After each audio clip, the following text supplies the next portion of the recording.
এরপরে কোটা আন্দোলনে যারা নিহত হয়েছে তারা কি শহীদের মর্যাদা পাবে? হ্যাঁ, তারা শহীদের মর্যাদাটা পাবে। তারা নিজের অধিকারের জন্য লড়েছে, তারা মাজলুম, তারা মাহরুম, তারা শহীদ, শহীদে হুকমান তারা শহীদ। শুধু অমুসলিমদের সাথে লড়াই করে দে শহীদ হবে তা নয়। ফ্যাটের ফিরে যারা মারা যাবে তারা শহীদ, ডেলিভারি কেসে যারা মারা যাবে তারা শহীদ, অ্যাক্সিডেন্টে যারা মারা যাবে তারা শহীদ, তারপরে যারা পানিতে পড়ে যারা মারা যাবে, আগুনে পুড়ে যারা মারা যাবে, পাহাড় ধসে যারা মারা যাবে, ভূমিকম্পে যারা মারা যাবে, অন্যায়ভাবে যারা মারা যাবে, ধরেন আয় করতে ইত্যান্ন আয় রেসি এনে খোদবা দিয়ে কত ফরমানু হামলা ওই আঙ্গ 20 কোটি মানুষ আনা নাই, আমরা কি হব তখন? শহীদ হব। অথবা দিনের কাজ করতে করতে আমার হার্ট ডিসিজ হয়ে গেছে, গাফুরি বেল্লানি একামতের দিনের কাজ করতে করতে হার্ট ওপেন হার্ট সার্জারি, হার্টের ফিডা যদি মারা যায় আল্লাহ ইচ্ছা করলে হুকমান শহীদ হিসেবে তাকে সুবহানাল্লাহ কয় না?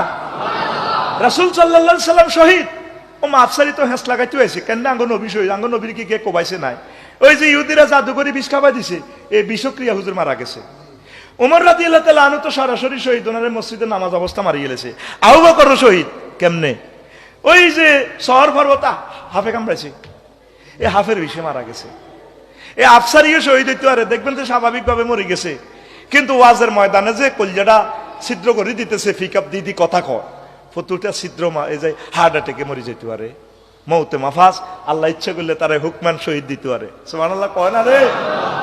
রোগে শোকে মারা গেলেও শহীদ দিব আল্লাহ, তবে লাইন মতো থামান লাগবো, নোয়াজ নাই কলমা নাই। আর কাকু বিড়ি টানে দেখো বাচ্চা জানালে দোয়ানো, এতের গাল দাঁত নাই তো ইমিউনিটি ধান যায় এরকম সিটিং।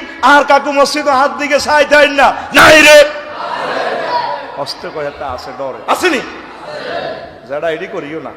তা আল্লাহ তুমি আমাদেরকে ফিতনা থেকে বাঁচাও, আমাদের দেশের প্রতি রহমত নাজিল করো, আমাদের ছাত্র জনতাকে তুমি কবুল করো, রাষ্ট্রের সকল দায়িত্বশীলদেরকে তুমি কোরআনের পথে রাখো আল্লাহ। আল্লাহ একামতের দিনের অতন্দ্র প্রহরীদেরকে বদরের ফেরেশতা দিয়ে তুমি তাদেরকে সেভ করো, শহীদদের কবরকে নূরে মুনাওয়ার করো।